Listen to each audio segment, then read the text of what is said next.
প্রবাসীদের থেকে কত টাকা রেমিটেন্স এলো শুধু এই হিসাব থেকে বের হতে হবে।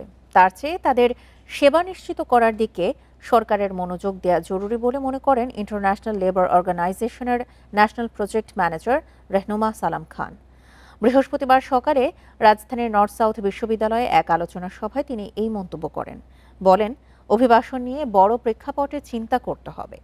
অভিবাসী কর্মীদের অধিকার, প্রশিক্ষণ, দক্ষতা ও নিরাপত্তা নিশ্চিতে সর্বোচ্চ অগ্রাধিকার দিতে হবে।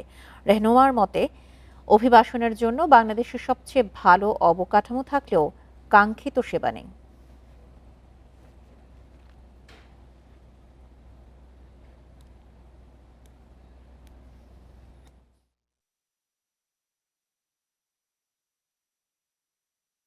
Let's discuss today to have a kind of a broader narrative.